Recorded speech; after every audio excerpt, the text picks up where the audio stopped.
سبيل مريح تنهد يا صاحي كي تستريح. محمد بارك وسلم صلاة وسلاما عليك یا رسول اللہ صلی اللہ تعالی علیہ وسلم. آج ہم انشاءاللہ العزیز بات کریں گے کہ اللہ تبارک و تعالیٰ کی رضا اور اس کی خوشنودی میں بندوں کی مشکلات آسان ہوتی ہے. اگر بندے کو اپنی مشکل کا کوئی حل نکالنا ہے تو سب سے آسان حل یہ ہے کہ وہ اللہ کی رضا میں راضی ہو جائے. اور اللہ کی رضا میں راضی ہونے کا مطلب یہ ہے کہ اگر اللہ تبارک و تعالیٰ نے بہت دیا ہے تب بھی وہ راضی رہے اور متکبر نہ بنے، اور اگر اللہ تبارک و تعالیٰ نے اس کے ذہن کے مطابق کم دیا ہے تب بھی وہ راضی رہے اور لوگوں کے سامنے ہاتھ نہ پھیلائے. اللہ تبارک و تعالیٰ ارشاد فرماتا ہے افمن اتبع رضوان اللہ کمن باء بسخط من اللہ. تو وہ جو اللہ تبارک و تعالیٰ کی مرضی کو چاہتا ہے، جو اللہ تبارک و تعالیٰ کی مرضی پر چلا، کمن باء بسخط من اللہ، اس کی طرح کیسے ہو سکتا ہے جو اللہ تبارک و تعالیٰ کی ناراضگی کو مول لیا. یعنی جو اللہ تبارک و تعالیٰ کی رضا پہ چلا اور جو اللہ تبارک و تعالیٰ کی سختی مول لیا، ناراضگی مول لیا، ان دونوں میں زمین اور آسمان کا فرق ہے، ایک نہیں ہو سکتے. وَمَأْوَاهُ جہنم، اور جس نے اللہ تبارک و تعالیٰ کی ناراضگی مول لی اس کا ٹھکانہ جہنم ہے. وَبِئْسَ الْمَصِيرُ، اور کیا ہی برا ٹھکانہ ہے. اللہ کے رسول صلی اللہ علیہ وآلہ وصحبہ وسلم ارشاد فرماتے ہیں ان اللہ اذا احب قوما ابتلاہم. اللہ تبارک و تعالیٰ جب کسی قوم سے محبت فرماتا ہے، اس کو چاہتا ہے، تو انہیں آزمائش میں مبتلا فرماتا ہے. چاہے وہ فقیری ہو، غربت ہو، بھوک ہو، بیماری ہو، بے اولادی ہو، اولاد کا نافرمان ہونا ہو، یہ ساری چیزیں اللہ تبارک و تعالیٰ کی جانب سے اس کے لیے آزمائش ہو سکتی ہے. اور اس آزمائش کے تئیں اگر وہ اللہ کو راضی کر لے تو یہ آزمائش اس کے لیے آزمائش ہے ہی نہیں، یہ تو نعمت ہے کہ اس آزمائش کے چلتے اس نے اللہ کو راضی کر لیا، ورنہ اس سے پہلے تو وہ خواب غفلت میں تھا. لیکن جب تکلیف نازل ہوئی اور اس نے پھر چاہا کہ اب میری اس تکلیف سے نکلنے کے لیے سوائے رب تبارک و تعالیٰ کے کہیں چارہ نہیں ہے، تو اس نے اللہ کی طرف دوڑ لگائی. کیونکہ ہوتا دو ہی چیز ہوتی ہے جب بندے پہ تکلیف نازل ہوتی ہے. کبھی ایسا ہوتا ہے کہ جاب لیس ہو جاتا ہے، جاب سے نکال دیا جاتا ہے، بے روزگار ہو جاتا ہے، کاروبار ٹھپ ہو جاتا ہے. ایسی صورت میں دو ہی چیز ہوتی ہے، ایک تو یہ ہوتا ہے کہ بندہ اللہ تبارک و تعالیٰ کی طرف دوڑ لگاتا ہے، اور دوسری چیز یہ ہوتی ہے کہ بندہ مسجد کو اور خدا کو چھوڑ دیتا ہے اور پھر نافرمانی کی طرف چلا جاتا ہے. اس کی سوچ یہ ہوتی ہے کہ آخر میں نے کیا کیا تھا میرے ساتھ ایسا ہوا، اور پھر وہ اللہ سے دور ہونے لگتا ہے. تو یہ بہت محرومی کی بات ہے کہ بندہ اپنے رب کو چھوڑ دے اور یہ نہ سمجھ پائے کہ یہ جو مجھ پر آئی ہے یہ اس کا کرم ہے آزمائش کے نام پر. اسی کے ذریعے تو مجھ سے قریب ہونا چاہ رہا تھا، اسی کے ذریعے وہ مجھے اپنے سے قریب کرنا چاہ رہا تھا، لیکن میں اس کو سمجھ ہی نہیں سکا. یہ بہت اہم چیز ہے. آج ہم دنیا میں کون ایسا جو پرسکون ہے؟ ہر آدمی پریشان ہے، لیکن اس پریشانی کو یہ سوچے کہ یہ میرے رب کی رضا کی طور پر ہے. ظاہر سی بات ہے اس دنیا میں کچھ بھی ہوتا ہے وہ رب تبارک و تعالیٰ کے حکم سے ہوتا ہے. تو آپ پر کوئی تکلیف آئی ہے بغیر اس کی اجازت سے کیسے آ سکتی؟ آپ کا اگر کوئی دشمن ہے تو اس کی اجازت کے بغیر کوئی دشمن کیسے بن سکتا ہے؟ تو بغیر اس کی اجازت پر آپ پر کوئی بلا نہیں آتی، کوئی خوشی نہیں آتی. بس یہ جاننا ضروری ہے کہ یہ رب تبارک و تعالیٰ کی جانب سے ہے تو میں راضی ہوں، کوئی مسئلہ ہی نہیں ہے. اگر اس کی جانب سے ہے تو میں راضی ہوں. اور کس کی جانب سے ہو سکتا ہے؟ کسی کی جانب سے نہیں ہو سکتا. آپ کے ساتھ اگر کسی نے برائی کا ارادہ کیا ہے تو یہ رب تبارک و تعالیٰ کی منظوری کے بغیر نہیں ہو سکتا. ہم اس کی طرف نسبت نہیں کرتے، لیکن یہ ہمارے لیے آزمائش کا سبب بنتا ہے وہ شخص، اور ہم اس کو ہی کوستے رہتے ہیں. لیکن اگر اللہ والا ہو تو وہ کبھی بھی اسے نہ کوس کر، دشمن اور حاسد کو نہ کوس کر یہ سوچے گا مولا تو نے اسے بھیج کر خود سے قریب کر لیا. یہ تو آیا تھا میری دشمنی کے لیے، لیکن اس دشمنی کے سبب میں تجھ سے قریب ہو گیا. یہ تو نعمت ہے. تو جس سے محبت فرماتا ہے اس کو آزمائش میں مبتلا کرتا ہے، اور پھر فمن رضی فلہ الرضا، تو جو اس مصیبت پر راضی ہو گیا تو اس کے لیے اللہ تبارک و تعالیٰ کی رضا اور خوشنودی ہے، پھر اللہ اس سے راضی ہو جاتا۔ اب جس سے اللہ راضی ہو جائے تو اب تو دنیا میں کسی کے سامنے اس کو رسوائی ہو ہی نہیں سکتی، اور کسی کو راضی کرنا بھی نہیں ہے، اللہ ہی راضی ہے۔ مگر مسئلہ یہ ہے وَمَن سَخَطَ فَلَهُ السَّخَطُ، جو مصیبت پر ناراض ہو گیا، یار میں نے کیا کیا تھا، میں نے تو ایسا کچھ نہیں کیا تھا، میرے ساتھ ایسا ہو رہا ہے، جو اس طرح کی چیز کرتا ہے تو اللہ تبارک و تعالیٰ کی ناراضگی مول لیتا ہے۔ اب کائنات میں اس کی ناراضگی مول لے کر کہاں سکون سے رہے گا انسان؟ کوئی مارنے نہیں آئے گا، کوئی کچھ نہیں کرے گا، بس ناراضگی مول لی ہے، اسی ٹینشن میں وہ زندگی گزارے گا کہ میرے ساتھ ایسا کیوں ہوا۔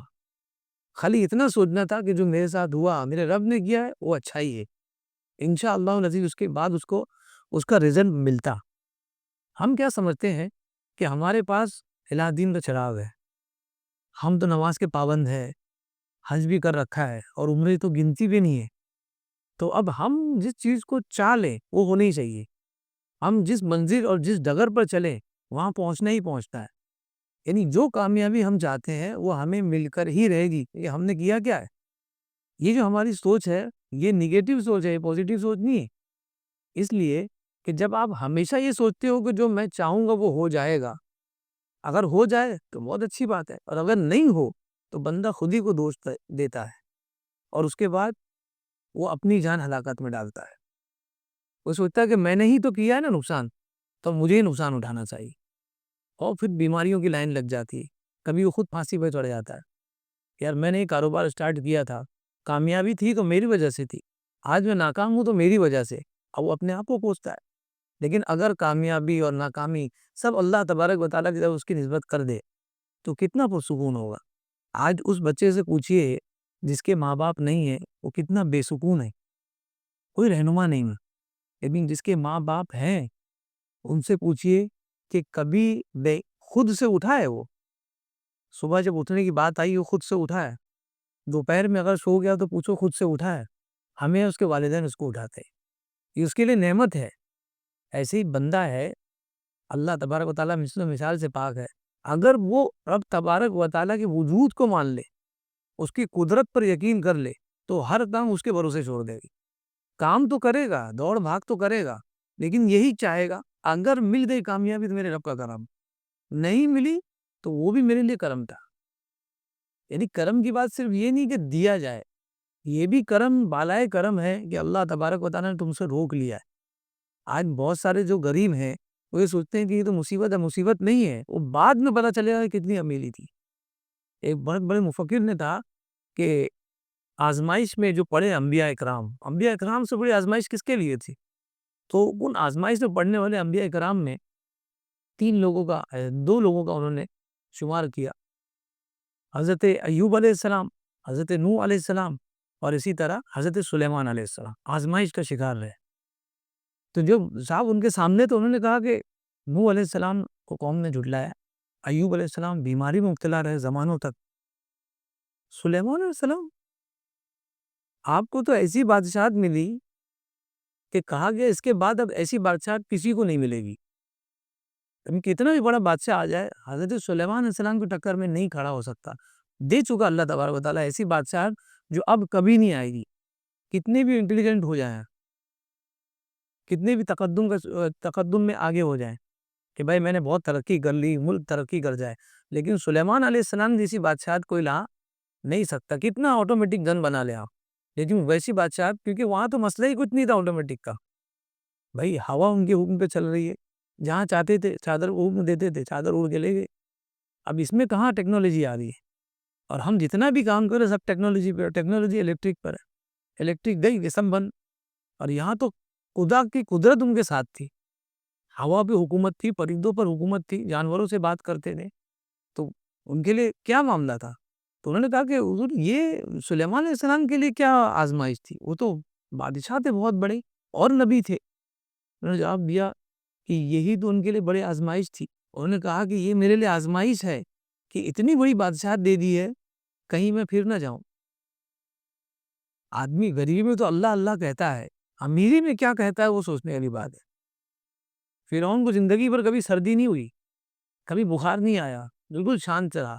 اسی وجہ سے اس نے کہا انا ربکم الاعلی. کبھی بیمار پڑتا تو سوچتا کہ سبحان ربی الاعلی، کوئی تو ہے جو مجھے بیمار کرتا ہے. وَإِذَا مَرِضْتُ فَهُوَ يَشْفِينِ. جب وہ کہتا کہ جب بیمار پڑتا ہوں تو اللہ شفا دیتا ہے، لیکن بیماری نہیں پڑا.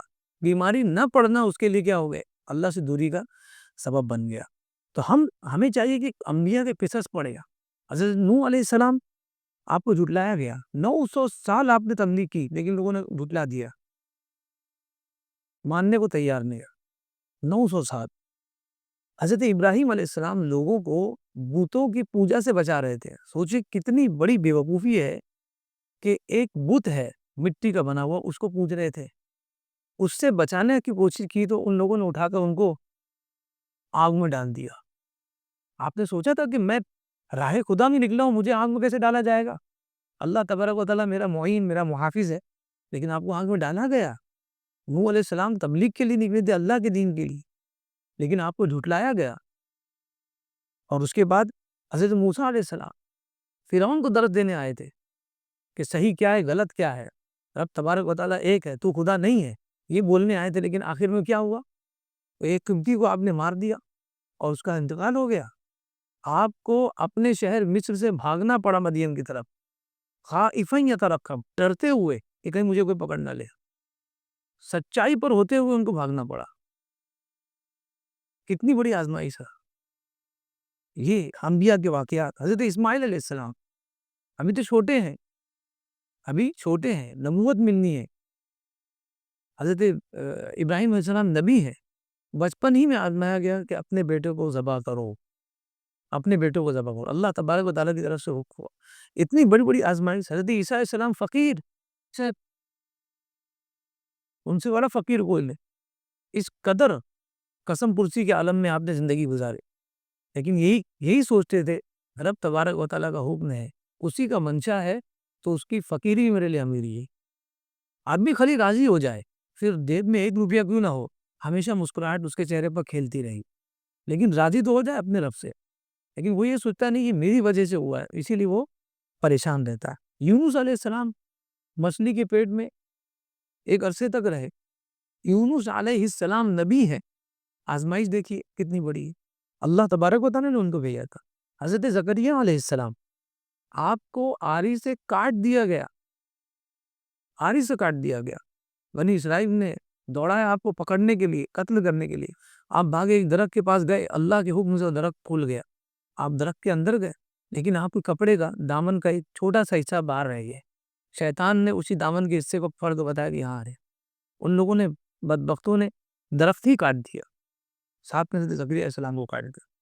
یحییٰ علیہ السلام، ایک جسم فروش عورت نے اپنے عاشق سے کہا اگر مجھ سے نکاح کرنا ہے تو یحییٰ کا سر لاؤ، تمہارا مہر یحییٰ کا سر ہے. حضرت یحییٰ علیہ السلام کو سر لایا کہ یہ لوگ کون تھے؟ یہ تبلیغ و رسالت اور دعوت کے کام پر نکلے تھے. آزمائش دیکھیے کتنی زبردست ہے، جان سے ہاتھ دھونا پڑا. اور ہم کیا سوچ رہے ہیں؟ ہم کس نیک کام کے لیے نکلے؟ ہم نے کیا کر لیا ہے اور ہم سوچ رہے کہ ہم پہ آزمائش کیوں آ رہی ہے؟ ہم نے تو کوئی کام بھی نہیں، ہم تو اپنے آپ کو نہیں سدھار پائے، ہم اپنے آپ کی اصلاح نہیں کر پائے. اور پھر جب تکلیف آتی ہے تو ہم اوپر دیکھتے ہیں کہ آخر یہ ہمارے ساتھ کیوں ہو رہا ہے. نبی پاک صلی اللہ علیہ وسلم، سید المرسلین، سید الخلق، آپ کو اپنے ہی شہر مکہ سے نکال دیا گیا، شہر بدر کر دیا گیا. آپ نے کہا کہ اگر ان لوگوں نے مجبور نہیں کیا ہوتا تو اے میرے وطن میں تمہیں چھوڑ کر نہیں جاتا. یہ محبت تھی، لیکن یہ ان کے لیے آزمائش بن گئی. آپ نے کہا رب کا حکم ہے میں نکلتا. حضرت ابراہیم السلام اپنے بچوں کو اور اپنی بیوی کو ایسی جگہ چھوڑ کر آئے گئے جہاں پانی نہیں ہے، گھاس تک نہیں ہے. کس لیے؟ اللہ کا حکم ہے، اللہ کا حکم ہے، اسی میں میں راضی ہوں. اور اس کے بعد آج اللہ تبارک و تعالیٰ نے ایسا وہاں میلہ لگایا ہے کہ کبھی خالی نہیں ہوتا ہے. کیسا میلہ لگایا ہے؟ انسان نہیں تو فرشتے وہاں پر طواف کرتے ہی رہتے ہیں. بندہ خالی راضی تو ہو جائے مشکل پر، پھر اللہ تبارک و تعالیٰ معجزات کا ظہور فرماتا ہے، پھر آیات کبریٰ دکھاتا ہے، اور بندہ سوچ بھی نہیں پاتا کہ میرے ساتھ ایسا ہوگا. تو کچھ بھی اس دنیا میں نہیں ہے جب تک کہ بندہ اللہ کی رضا میں راضی نہ ہو جائے۔ حضرت موسیٰ علیہ السلام کوہ طور پر جب گئے، 70 آدمیوں کو آپ نے کا انتخاب کیا اور کوہ طور پر نکلے توریت لینے کے لیے۔ 70 آدمیوں کے ساتھ آپ جب گئے ہیں تو کیسے انبیاء اللہ تبارک و تعالیٰ کی رضا چاہتے ہیں؟ انبیاء ہمیں کتنی چاہنی چاہیے وہ تو ہمیں سوچنا چاہیے۔ انبیاء کی رضا کیا ہے؟ تو 70 لوگوں کو لے کر نکلے ہیں، سب سے آگے آپ تھے اور سب سے پہلے پہنچ گئے۔ جب آپ پہنچے تو اللہ تبارک و تعالیٰ نے فرمایا کہ اتنی جلدی کیوں آئے، اتنی جلدی کیوں کر رہے ہو؟ لما عجلت الی وعجلت الیک ربی لترضی۔ جب پہنچے وہاں پر تو اللہ تبارک و تعالیٰ نے پوچھا کہ کیوں اتنی گھائی کرتے ہو؟ سب تو تمہارے پیچھے رہ گئے۔ حضرت موسیٰ علیہ السلام نے فرمایا کہ وہ میرے پیچھے ہیں، وہ آنے والے ہیں، لیکن میں تیرے پاس دوڑ کر صرف اس لیے آیا کہ تو راضی ہو جا۔ میں جلدی جلدی تیری طرف قدم بڑھایا اور سب سے پہلے پہنچا تاکہ تو راضی ہو جائے۔ آج ہمیں سوچنا چاہیے کہ ہمیں تو طور پہ جانا نہیں ہے، پہاڑ پہ جانا نہیں ہے، ہمیں مسجد آنا ہے۔ تو اگر ہم نے کوشش کی اور جلدی آئے صرف اس لیے کہ میرا رب راضی ہو جائے، اس لیے نہیں کہ جگہ مل جائے، صرف اس لیے کہ ہمارا رب راضی، انٹینشن بہت اہم ہے، انٹینشن بہت، نیت بہت اہم ہے اللہ کی رضا حاصل کرنے کے لیے۔ آپ آخری صف میں ہو لیکن آپ کی تمنا ہو اور آپ وہاں سے جھانک جھانک کر دیکھ رہے ہو کاش کہ پہلی صف میں ہوتا، آپ کمال کے، اور پہلی صف میں آپ آخری صف میں بیٹھ کے بھی آپ پہلی صف میں ہو، لیکن آپ پہلی صف میں پہنچ گئے اور پیچھے والوں کو دیکھ رہے ہیں کہ یار محروم ہے لوگ، پہلے آئے ہوتے تو ان کو آگے جگہ ملتی۔ تو آپ کے لیے کوئی رضامندی نہیں، کیونکہ آپ دنیا کے لیے آگے آئے، اپنی سہولت کے لیے آگے آئے۔ سہولت کو پیچھے پھینک دو، ارے اپنا کام چھوڑ کر آئے ہو، آپ کیا سہولت دیکھ رہے ہو؟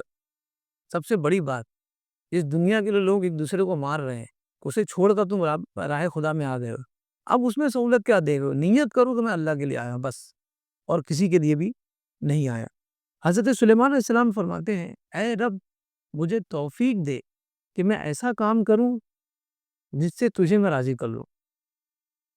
اللہ تبارک و تعالیٰ جس سے راضی ہوتا ہے اسی تو نبوت دیتا ہے، اس کے بعد پھر کیا کوشش کر رہے ہیں؟ یہ سبق ہے، درس ہے اپنی قوم کے لیے کہ نبی ہونے کے باوجود بھی ہم اللہ کی رضا میں لگے ہوئے ہیں، کیونکہ اس سے بڑا مشغلہ کوئی ہے ہی نہیں۔ نبوت مل گئی، اللہ راضی تھا تبھی تو دیا، اس کے باوجود بھی ہم اس میں کیوں لگے ہوئے ہیں؟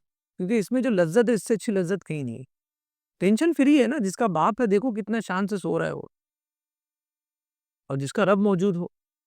متولی شعراوی صاحب فرماتے ہیں کہ باپ اپنے بچوں کو آسمان کی طرف پھینکتا ہے، جب کھلاتا ہے اس کو، تو جب اس کو پھینکتا ہے تو بچہ روتا نہیں، ہنستا ہے، کیونکہ اس کو معلوم ہے کہ کیچ کرنے والا میرا باپ ہے۔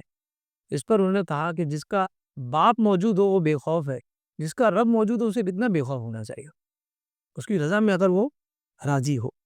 اللہ کے رسول صلی اللہ علیہ وسلم کا بیٹا حضرت ابراہیم علیہ السلام، حضرت ابراہیم ابھی چھوٹے ہی ہیں اور آپ کا انتقال ہو گیا، اولاد نہیں ہے، ایک نرینہ اولاد ہو رہی ہے اور اس کا انتقال ہو رہا ہے، سوچے کتنا درد ہوتا ہے۔ اولاد نہ ہو یہ بھی درد ہے، لیکن ہو کر انتقال کر جائے یہ بہت بڑا درد ہے۔ اسے کسی نے جھیلا ہے تو کون ہے؟ سید الخلق، جن پر ہم دودھ پڑتے تھکتے نہیں ہیں ہم سے، اور انہوں نے یہ تکلیف جھیلی ہے۔ اب ان کے ماننے والے اس سے چھوٹی تکلیف اگر جھیل رہے ہیں تو کون سی بڑی تکلیف جھیل رہے؟ کچھ بھی نہیں۔ لیکن آپ نے یہی فرمایا آخر میں وَلَا نَقُولُ إِلَّا مَا يُرْضِي رَبَّنَا، میرے بیٹے کا انتقال ہو گیا ہے اور ہم اس کے جانے پر بہت محزون بھی ہے، مغموم بھی ہے، لیکن ہم آج وہی بات کہیں گے جو ہمارے رب کو راضی کر دے، کوئی ایسی بات نہیں کہیں گے جس سے رب ناراض ہو جائے۔ آج ہمارے یہاں ایسا کچھ ہو جائے تو آخر ہم نے کیا کیا تھا، میرے بیٹے کا کیا گناہ تھا، میرے کاروبار میں کیا غلطی تھی؟ بالکل نہیں، جو بھی تھا اللہ تبارک و تعالیٰ کے حکم سے ہوا ہے، اسے ہمیں جاننے کی کوشش کرنا چاہیے۔ حدیث مبارکہ میں ہے اللہ کے رسول صلی اللہ علیہ وآلہ وصحبہ وسلم فرماتے ہیں جنت والوں سے اللہ تبارک و تعالیٰ خطاب فرمائے گا، رضائے الہی کا جو ذائقہ ہے، اس کا جو ٹیسٹ ہے، وہ صرف دنیا میں انبیاء ہی نہیں لے رہے جبکہ وہ تو راضی ہیں، وہ جنت میں بھی اس کا ٹیسٹ ہے گا۔ وہ کیسا ہے وہ دیکھیے، اللہ تبارک و تعالیٰ اہل جنت سے فرمائے گا حل رضیتم یا اہل الجنہ، تو کہیں گے لبیک و سعدیک ربی، ہم حاضر ہیں میرے رب، فرمایا کہ حل ردیتم، یہ جو بھی نعمتیں تم کو دی ہیں جنت میں، خوش ہو اس میں؟ کہا کیوں نہیں خوش ہوں گے، تو نے ایسی خوشی دی ہے اور ایسی جنت اور ایسی نعمت دی ہے آج تک کسی مخلوق کو تو نے نہیں دی، ہم نے تو کہیں نہیں دیکھی ایسی جنت۔ کہا کہ اب میں تمہیں اس سے بھی بہتر دینے والا ہوں، اس سے بھی بہتر دینے والا ہوں۔ جنتی کہیں گے اس سے بہتر کیا ہو سکتا ہے؟ اللہ تبارک و تعالیٰ فرمائے گا احل علیکم رضوانی، اب میں اپنی رضا خوشنودی تم پر نازل کرنے والا ہوں، اپنی رضا اور خوشنودی تم پر راضی، یعنی تم کو راضی کرنے والا ہوں خود سے۔ اور اس کے بعد کیا ہے؟ فلا اسقط علیکم بعدہ ابدا، اس کے بعد کبھی بھی میں تم سے ناراض نہیں ہوں گا۔ اللہ تبارک و تعالیٰ ناراض ہی نہیں ہوگا، کیا کیا نعمت ہے! جنتی جنت میں ما لا عین رأت ولا اذن سمعت ولا خطر علی قلب بشر، ایسی جنت کوئی سنا دیکھا سوچا نہیں ہے۔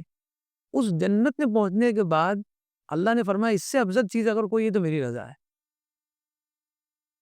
جو چیز جنت میں ملنے والی ہے اور جنت سے افضل ہے، وہ دنیا میں اللہ تبارک و تعالیٰ اس کا آفر کھول دیا ہے کہ یہاں راضی ہو جاؤ، یہی دنیا تمہارے لیے جنت ہے، صرف راضی ہو جاؤ۔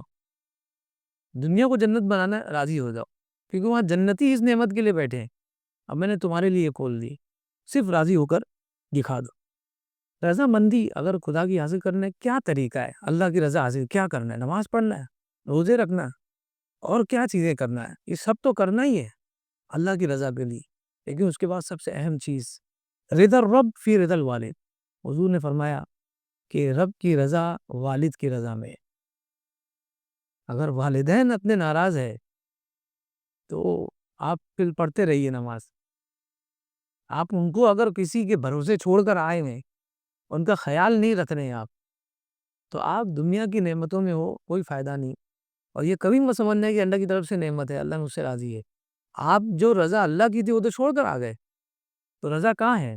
والدین کی رضا میں۔ والدین کو مت بھولو، اپنا پیٹ کاٹ کے ان کو کھلاؤ، جس طرح انہوں نے اپنا پیٹ کاٹ کے کھلایا۔ انہوں نے تمہیں اپنا پیٹ کاٹ کر کھلایا اور وہ بھوکے رہے، تم یقین مانو اپنا پیٹ کاٹ کے اپنے والدین کو کھلاؤ گے، کبھی زندگی میں بھوکے نہیں رہو گے۔ انہوں نے اپنا پیٹ کاٹ کے تمہیں کھلایا، وہ بھوکے رہے، لیکن تم اگر اپنے والدین کو اپنا پیٹ کاٹ کے کھلاؤ گے، تم زندگی میں کبھی بھوکے نہیں رہو۔ یہ آزما کے دیکھنا، اپنے والدین کے بغیر اللہ کو راضی کر لے، وہ محال کی کوشش کرنے والا ہے۔ اللہ کے رسول صلی اللہ علیہ وسلم ارشاد فرماتے ہیں، یہ دیکھیے رضا کا، ہمارے یہاں ایسے بھی بہت سارے لوگ ہیں نا کہ بہت نیک کام کر دیتے ہیں، لیکن انٹینشن کیا ہوتا ہے؟ فلاں آدمی راضی ہو جائے، نماز پڑھنے آ رہے لیکن یہ کہ ابو کے ڈر سے آ جا رہے ہیں، عمرہ کرنے جا رہے ہیں لیکن وہ دکھانے کے لیے جا رہے ہیں کہ پڑوسی گیا تھا پچھلے سال، اس سال میں جا کے دکھاؤں گا۔ تو یہ مقابلہ اگر آپ کر رہے ہیں تو آپ کا انٹینشن خدا نہیں دنیا ہے، تو دنیا ہی میں آپ کو ملے گا۔ قیامت میں یہ کہا جائے گا تم نے کہا کہ حاجی کہا جائے، تم کو حاجی کہا گیا دنیا میں، اب یہاں کیا لینے آئے ہو؟ حاجی حاجی بولتے تھکتے نہیں تھے، نام میں تمہارا سرنیم بعد میں پہلے حاجی لگتا تھا، جبکہ حج کی عبادت ہے، حاجی بولنے کی ضرورت کیا؟ ایسی جو نماز پڑھتے ان کو نمازی بولو۔ اتنا آج تک میرے سمجھ میں نہیں آئی بات، جبکہ زندگی میں ایک بار کرنا ہوتی، اور یہاں روزانہ نماز پڑھ۔ بہرحال تو اللہ کی رضا کے بارے میں فرمایا من التمس رضا اللہ بسخط الناس رضی اللہ عنہ، بہت بڑی بات، جس نے اللہ کی رضا تلاش کی اور اللہ کی رضا تلاش کرتے کرتے لوگوں کی ناراضگی مول لینا پڑی، لوگوں کی ناراضگی مول لینا پڑی اللہ کی رضا کے لیے۔ ایسا کوئی کام تھا اللہ کی رضا کے لیے آپ کر رہے تھے، لوگ ناراض تھے کہ نہیں نہیں یہ نہیں کرنا ہے، لیکن آپ نے کہا تم لوگ کو ناراض ہونا ہے تو ہو جاؤ، میں تو نہیں۔ دوستوں کے جمگٹے میں بیٹھے ہوئے ہیں، دوستوں کے ساتھ بیٹھے ہوئے ہیں، گپ شپ ہو رہی، اذان ہو گئی، اب آپ جانے لگے، بولے یار اتنے دن بعد ملے، ابھی تم جا رہے، بعد میں پڑھ لینا۔ آپ نے ارادہ بنایا اور اٹھے وہاں سے، اور اٹھ کر نماز کے لیے گئے۔ آپ نے ناراض کیا دوستوں کو، وہ ناراضگی ہو گئی، لیکن اللہ سے آپ کیا ہو گئے؟ اللہ کو آپ نے راضی کر لیا۔ تو کہا کہ جو لوگوں کو ناراض کر کے اللہ کو راضی کر لے، فرمایا رضی اللہ عنہ، ان کے لیے بشارت ہے کہ اللہ ان سے راضی ہو گیا۔ ایک ہو گیا، دوسری بات اب غم تو یہ ہے کہ اللہ تو راضی ہو گیا، لیکن رہتا تو ان کے ساتھ ہے، یہ جو ناراض ہے تو ان کے ساتھ کیسے گزرے گی؟ فرمایا اس کا بھی ٹینشن مت لو، وہ ارض الناس عنہ ہوئی، اور لوگوں کو بھی اس سے راضی کر دے گا۔ وہ لوگ بھی راضی ہو جائیں گے، کچھ دن تک مولانا مولانا بولیں گے، لیکن اس کے بعد جب بھی کوئی امانت دینی ہوگی تمہارے پاس ہی آئیں گے کہ یار نہیں یہ بندہ نمازی ہے، حاجی ہے۔ پھر فرمایا وَمَنِ الْتَمَسَ رِضَى النَّاسِ بِسَخَطِ اللَّهِ، اور جس نے لوگوں کی رضا چاہی اور اللہ کو ناراض کر دیا، اللہ کو ناراض کر دیا، دوستوں کے ساتھ بیٹھے ہوئے کہا کہ نماز پڑھنے چلو، تو بولے یار نماز پڑھنے لوگ ناراض، بڑے دنوں کے بعد ملے ہیں، مہمان آئے گے تو بعد میں دیکھیں گے، پہلے ان کو دے۔ لوگوں کو راضی کر لیا، اللہ کو ناراض کر دیا، تو فرمایا کہ اللہ اس سے ناراض ہو گیا، سخط اللہ عنہ، یہ تو ہے اللہ اس سے ناراض ہو گیا، سب سے بڑی ناراضگی ہے۔ لیکن اس کے بعد جن کے لیے بیچارے نے اللہ سے دشمنی مول لی، ناراضگی مول لی، فرمایا اسقط علیہ الناس، اور اللہ نے لوگوں کو بھی اس سے کیا کیا، ناراض کر دیا۔ اب لوگ بھی اسے چاہیں گے نہیں، لوگ بھی یہی کہیں گے کہ جو اپنے خدا کا نہیں وہ ہمارا کیا ہو سکتا ہے، جو ہمارے خدا کا نہیں، جو اپنے خدا کا نہیں وہ ہمارا کیسے ہو سکتا ہے۔ اللہ تبارک و تعالیٰ کی بارگاہ میں دعا ہے کہ ہمیں ایمان کامل پر چلنے کی توفیق عطا فرمائے، اور جو کچھ درس میں بیان ہوا مولا کریم کہنے سننے سے زیادہ اس پر عمل کی توفیق عطا فرما۔